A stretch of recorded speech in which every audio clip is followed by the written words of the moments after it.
Donc bonjour, bienvenue à la conférence Vie étudiante, donc avec toutes les problématiques logistiques et notamment en tant que parent, donc se loger, se nourrir, se soigner, s'assurer, prendre une mutuelle, enfin toutes ces questions pratico-pratiques que l'on peut se poser quand on change de statut, quand on passe du statut de lycéen au statut étudiant. Pour ce faire, nous accueillons donc 3 représentants d'organismes très connus de la part des parents. Donc, la Caisse primaire d'assurance maladie, donc, qui va intervenir en premier. Ensuite, le service des finances publiques. Et le 3e organisme, la Caisse d'allocation familiale, plus communément appelée CAF pour la plupart des personnes. Voilà. Je vous laisse la parole et vous présenter au passage. Bonjour.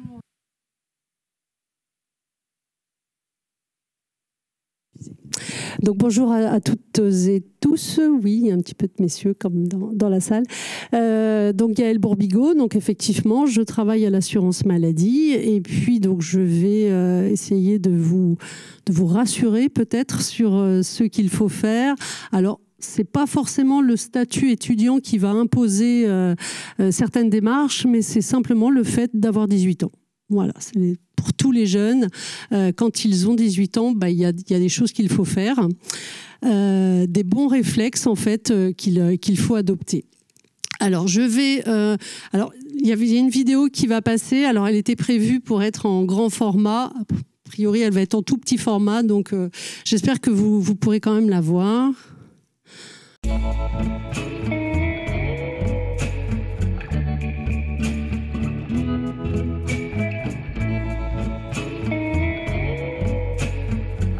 Quand t'as 18 ans, tu penses que t'as pas le temps, alors qu'en fait, il y a des trucs qui te prennent 2 secondes et qui t'en font gagner pour toute la vie. En fait, à 18 ans, tu deviens assuré autonome. Et franchement, si tu veux gagner du temps dans la gestion de ta santé, tu crées juste ton compte Amélie. Et crois-moi, mieux vaut le faire avant d'en avoir besoin. Et la prochaine fois qu'on te demande ton attestation de droit, au lieu de finir en PLS et d'appeler papa, maman, tu vas sur ton appli Amélie.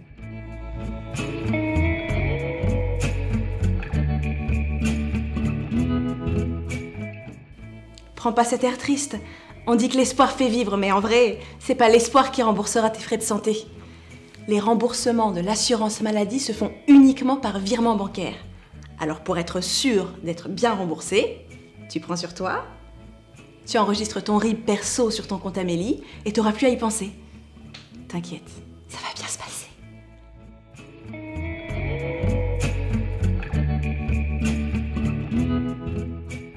Bah oui, je comprends. Ça tape sur les nerfs quand t'attends un remboursement et que ça va jamais assez vite. Un tips pour toi. C'est toujours plus rapide quand ta carte vitale est à jour. Donc, une fois par an, tu fais la mise à jour quand tu vas à la pharmacie, au même moment où t'achètes ton sirop pour la toux ou tes capotes XXL. Et comme ça, t'es bien remboursé et bien protégé. Jackpot.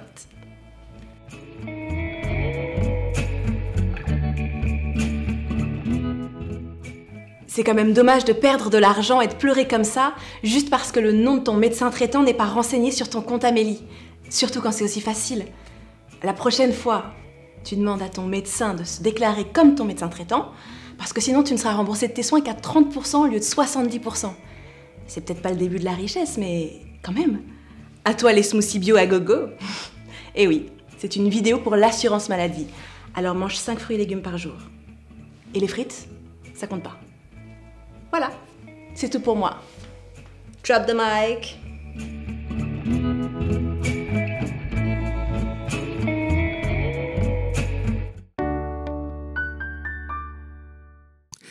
Donc voilà un petit peu ce qu'il faut faire. Donc j'espère que vous avez réussi à voir un petit peu quand même ce qui se passe dans la vidéo. Donc effectivement à 18 ans, jusqu'à ses 18 ans, en fait le jeune reste rattaché au dossier de ses parents.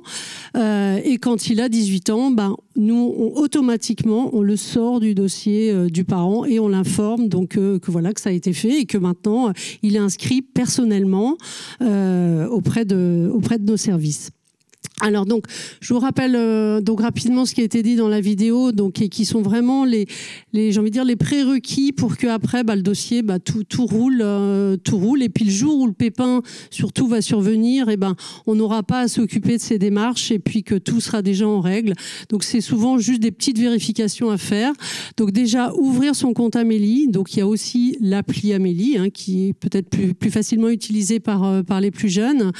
Donc le compte Amélie qui va vous permettre donc déjà de pouvoir consulter votre dossier, mais aussi de faire de multiples démarches. Il y a 40 démarches à peu près qui sont possibles sur le compte Amélie, y compris suivre nos délais de traitement. Donc ça, c'est peut-être des services qui sont un peu moins connus, mais effectivement, vous pouvez suivre nos délais de traitement sur différentes thématiques.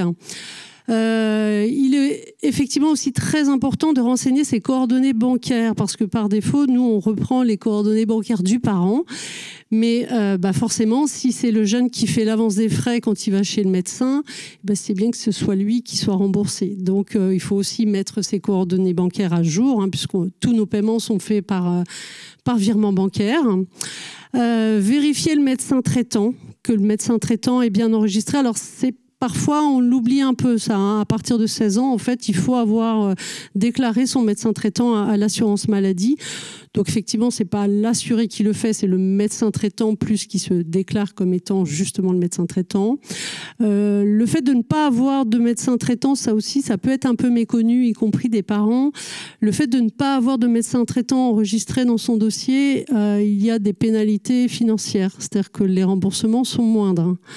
Un remboursement classique, lorsqu'on a un médecin traitant, c'est 70%. Quand on n'en a pas, ce n'est plus que 30%, y compris. Et la mutuelle ne prendra pas le complément non plus.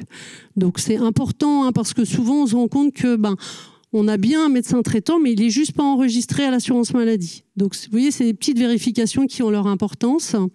Tout ça, c'est visible sur le compte Amélie. Idem pour la liaison vers la mutuelle. Vérifier que la mutuelle, elle est bien enregistrée aussi dans le dossier d'assurance maladie pour que quand l'assurance maladie fait un paiement, pouf, ça part en automatique vers la mutuelle. Moins de tracasseries administratives. Et puis, bien entendu, mettre à jour sa carte vitale, puisque comme on l'a sorti du dossier du parent, il faut mettre à jour sa carte vitale que normalement, il aura eu avant, parce qu'en général, ils l'ont maintenant vers 16 ans. Alors, c'est une démarche, effectivement, qu'on préconise de le faire avant les 18 ans. Parce que déjà, pour ouvrir son compte Amélie, il aura besoin du numéro de série de sa carte vitale. Donc, c'est mieux qu'il l'ait le plus rapidement possible. Et puis, à partir de ses 16 ans, parce que souvent aussi à 16 ans, on est capable d'aller tout seul chez le médecin, ou on peut être aussi en stage, on peut être en internat. Voilà, comme ça, on a sa propre carte vitale et puis c'est plus simple. Donc voilà pour tout ce qui est, on va dire, un petit peu administratif. Mais il n'y a pas que ça. L'assurance maladie, elle propose également différents accompagnements de prévention santé. Donc tout ce qui touche à la santé.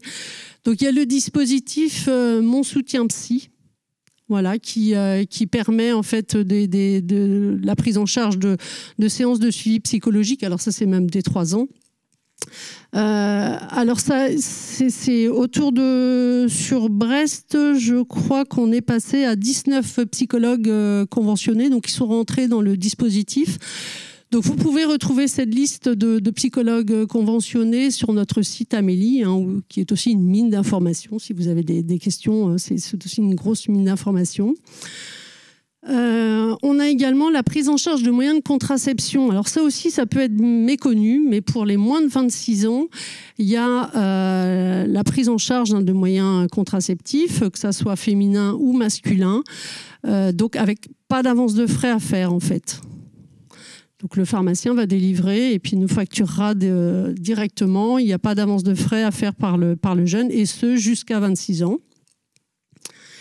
Et puis enfin, alors là aussi, j'ai envie de dire, c'est pas que les jeunes, mais c'est aussi la prise en charge de substituts nicotiniques pour l'arrêt du tabac, parce que voilà, on peut avoir commencé et puis avoir envie d'arrêter de fumer, mais c'est pas évident, ça a un coût tout ça. Donc effectivement, il y a une prise en charge aussi qui est faite pour aider à l'arrêt du tabac.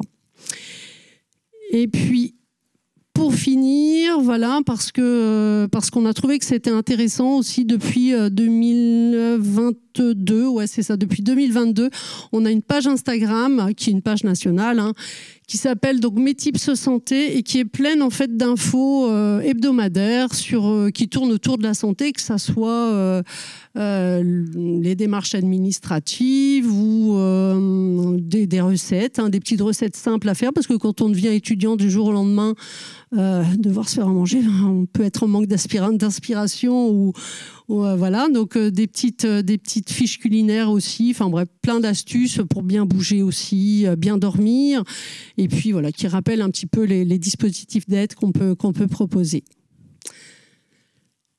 Voilà, pour moi, je pense que j'ai à peu près fait le tour de ce que je voulais dire. On fera les questions-réponses à la fin de vos trois interventions. D'accord. En tout cas, merci. On va passer maintenant à la présentation du service des finances publiques et on va apprendre certainement plein de choses que l'on ne connaît pas.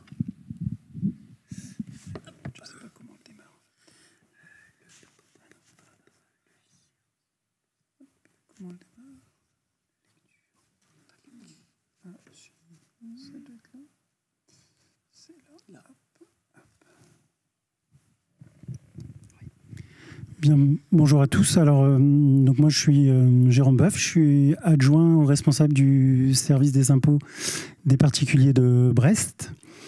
Et donc, moi je voulais vous faire un petit point sur être étudiant et les impôts sur le revenu.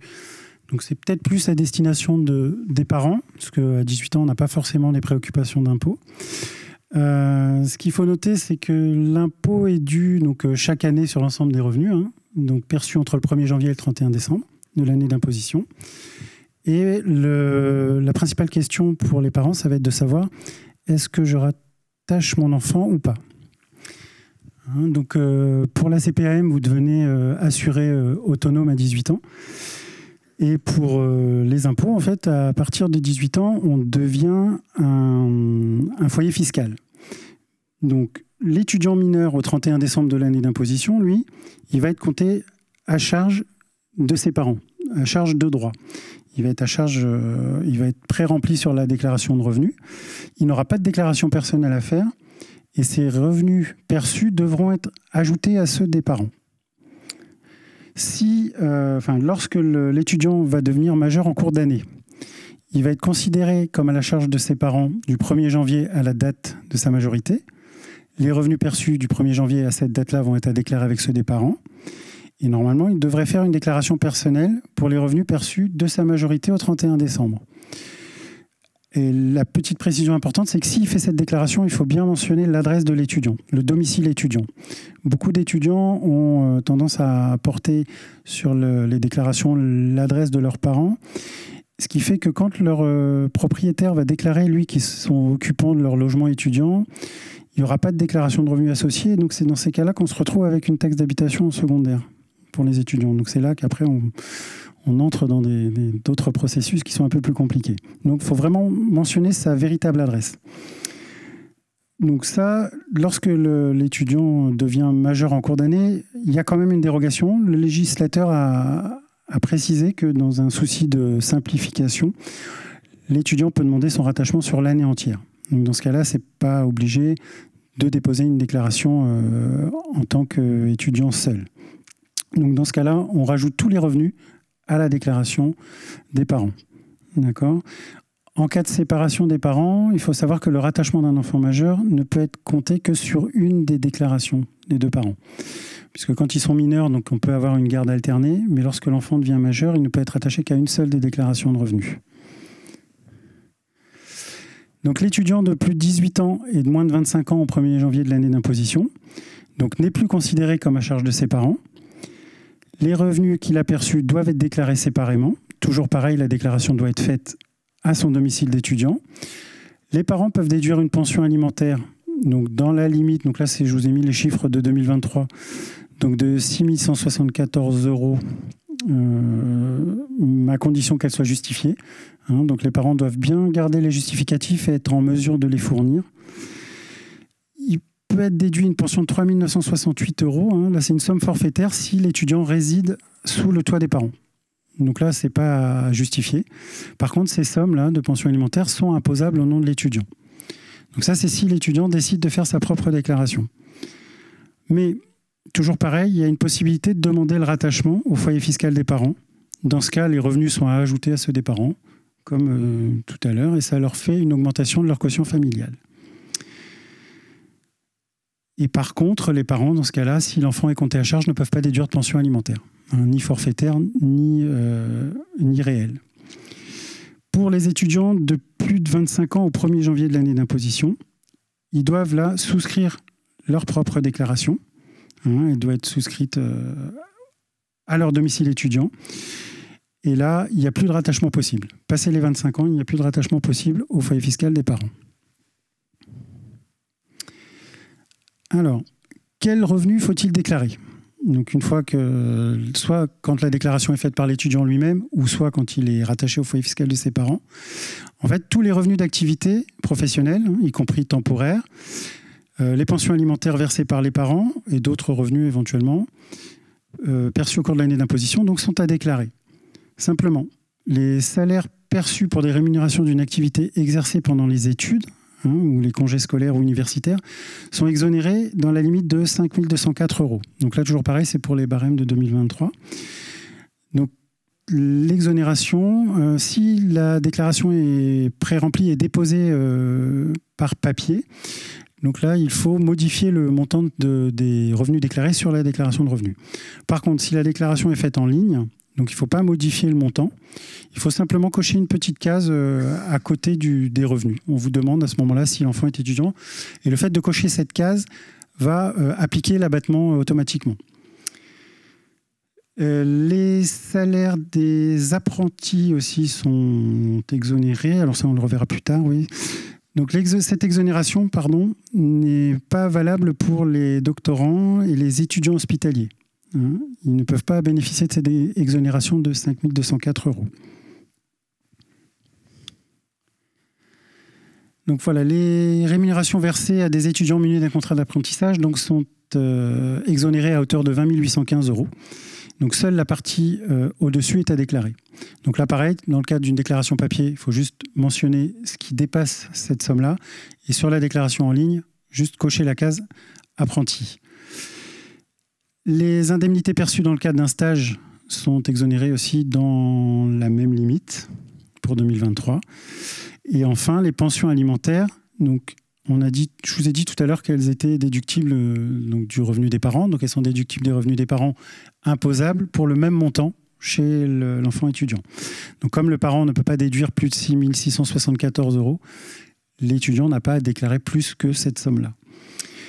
Et pour les jobs d'été, donc la dernière petite précision, c'est que l'année où les études se terminent, on considère quand même les jobs étudiants tant qu'il n'y a pas eu de CDI, tant qu'il n'y a pas de contrat à durée indéterminée. Donc si l'étudiant finit au mois de juin, les salaires qu'il va percevoir après vont être quand même exonérés dans la limite de 3 fois le SMIC, comme tout à l'heure, sauf s'il y a un contrat à durée indéterminée. Et donc pour terminer, je vous invite, pour aller plus loin, à aller sur le site impôt.gouv.fr. En tapant juste le mot étudiant dans la barre de menu, vous aurez accès à plusieurs fiches questions-réponses, notamment mon enfant est étudiant, les revenus qu'il a perçus sont-ils imposables? Donc vous avez tout un tas de rubriques sur les étudiants. Vous pouvez également contacter le 0809 401 401 pour poser vos questions ou poser ces mêmes questions via votre espace particulier et votre messagerie sécurisée. Voilà, pour moi, c'est tout. Merci beaucoup, Monsieur Leboeuf. On passe aux dernières intervenantes, représentantes de la CAF. Voilà, c'est à moi. Bonjour à tous. Donc, Juliette Malgorn, je suis manager à la CAF de l'accueil de Brest. Et ma collègue... Bonjour à tous, donc Flavie Legléo, je suis conseillère service à l'usager et vous accueille donc sur le site de Brest dans vos démarches. Donc aujourd'hui, on vient vous présenter les aides versées par la CAF pour les étudiants. Donc la CAF intervient dans le versement de l'aide au logement pour soutenir les étudiants pour les charges locatives. Donc c'est un sujet important autant pour les étudiants que pour les parents. À savoir que la CAF intervient déjà en amont pour vous aider à trouver le logement en question en faisant des simulations sur la page principale du site caf.fr. Donc pas besoin de création de compte. Vous pouvez déjà faire autant de simulations que possible pour avoir un ordre d'idée du montant versé pour l'aide au logement selon le logement. Une fois le logement trouvé, le contrat de location signé, l'étudiant pourra faire sa demande d'aide au logement en créant son compte. La demande se fait en ligne de manière dématérialisée et on ne demande pas le contrat de location à fournir. L'ouverture de droit de l'aide au logement se fait le mois suivant l'entrée dans le logement quand c'est une première demande. Donc il est important de faire les démarches de demande d'aide au logement rapidement après avoir signé le contrat de location, à savoir que la demande peut être faite au plus tôt 1 mois avant l'entrée dans le logement, une fois que le contrat de location est signé. Le versement de l'aide au logement se fait au bailleur ou à l'étudiant, sachant que c'est le bailleur qui est décisionnaire de qui va recevoir le paiement. On conseille aux étudiants d'installer l'application de la CAF sur les téléphones parce qu'il y a différentes démarches qui interviennent en cours d'année, donc notamment si l'étudiant conserve ou non le logement durant la période d'été. Donc ça, c'est une démarche qui est à faire en ligne et qui sera réclamée via une alerte sur l'espace Mon compte de l'étudiant. Donc c'est bien d'avoir l'application pour avoir les notifications. Et également pour les étudiants. Donc les étudiants boursiers doivent chaque année renouveler leur statut professionnel en nous transmettant leur attestation de bourse. La CAF intervient également sur le versement de la prime d'activité, donc ce sera plus pour les étudiants en apprentissage. Toutes les informations sont disponibles, pareil, sur le site de la CAF. Il y a une condition de ressources, donc l'étudiant en apprentissage doit percevoir un montant net social égal ou supérieur à 1 226 €. Donc tout vous est expliqué dans la rubrique prime d'activité avec les conditions d'attribution et pareil, la démarche se fait en ligne de manière dématérialisée. La CAF vous propose aussi différentes vidéos disponibles sur YouTube, donc sur la chaîne La CAF officielle. Donc ce sont des vidéos de présentation, que ce soit pour l'aide au logement, la prime d'activité, avec le détail des démarches à réaliser. Donc c'est des vidéos assez courtes et très accessibles pour pouvoir réaliser les démarches. Merci Flavie. Donc voilà, effectivement, toutes les informations, vous les trouverez sur le site caf.fr, sur l'application mobile ou sur les petites vidéos sur YouTube. Si vous avez d'autres questions, comment joindre la CAF ? Donc, tout d'abord par téléphone au 32 30, du lundi au vendredi de 9h à 16h. Vous pouvez également faire un mail depuis l'espace caf.fr. Le mail vous aurez une réponse dans les 48 heures, une réponse en tout cas de premier niveau dans les 48 heures. Autre solution, c'est de vous rendre dans les accueils. Donc vous avez le site de Brest, de Quimper et de Morlaix, ouvert du lundi au vendredi également, fermé le jeudi matin. C'est ouvert de 8h30 à 16h45. Sur le territoire du Finistère, vous pouvez aussi aller dans les France Service. Les maisons France Service vont vous aider aux démarches en ligne sur caf.fr. Demande d'aide au logement ou demande de prime d'activité. Voilà, peut-être une petite information sur le site de Morlaix. Le site de Morlaix va déménager dans les locaux de la Caisse primaire d'assurance maladie, où vous aurez un accueil partagé pour partager les questions de la CPM, de la CAF. Ça peut être intéressant. Moi, j'ai fait le tour. J'ai rien oublié. Voilà. Si vous avez des questions, n'hésitez pas. En tout cas, merci pour vos interventions. On va passer au temps questions-réponses. Est-ce qu'il y a des questions que vous souhaitiez poser à ces organismes ou aux représentantes de ces organismes? J'arrive. Attendez. Bonjour. Pour le compte Amélie, vous avez dit que vous alliez envoyer un message aux mineurs, enfin aux majeurs maintenant, puisqu'il aura 18 ans. Je n'ai pas souvenir d'avoir rempli l'adresse mail de mon enfant. Non, c'est pas... non, effectivement, c'est pas par mail parce qu'on le connaît pas lui. On n'a pas de mail on n'a pas son mail puisqu'il n'a pas encore créé son compte Amélie. Donc effectivement, c'est par voie postale. Ce premier échange se fait par voie postale, tout à fait. Merci.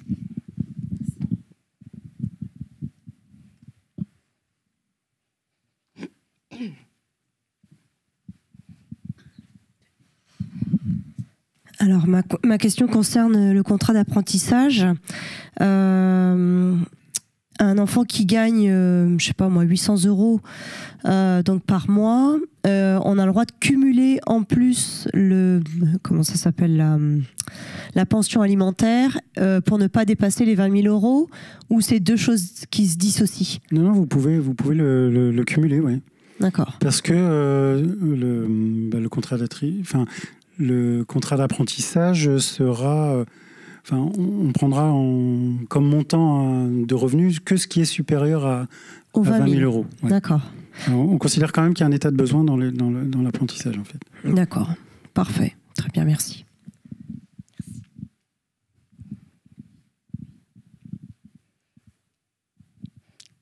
D'autres questions?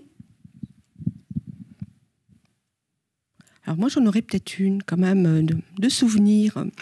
Quand un étudiant perçoit une bourse de l'enseignement supérieur, est-ce que c'est aussi à déclarer au service des impôts? Non. Toutes les prestations à caractère social sont exonérées d'impôt sur le revenu. D'accord. Merci.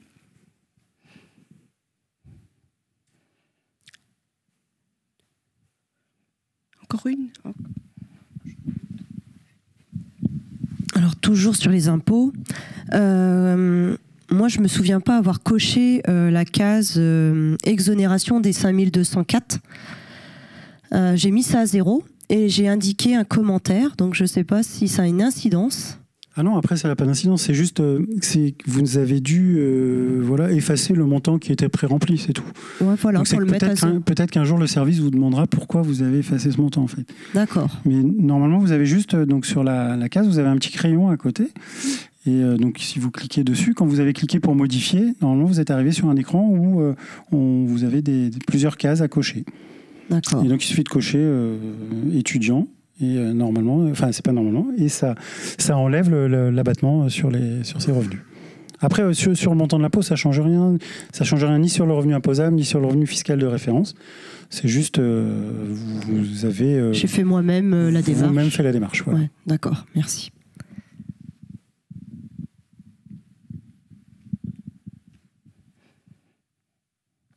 Pas d'autres questions? En tout cas, je vous remercie en tout cas d'être venus et je remercie les intervenants pour la précision de leurs informations. Je vous souhaite une bonne fin d'après-midi et un bon retour.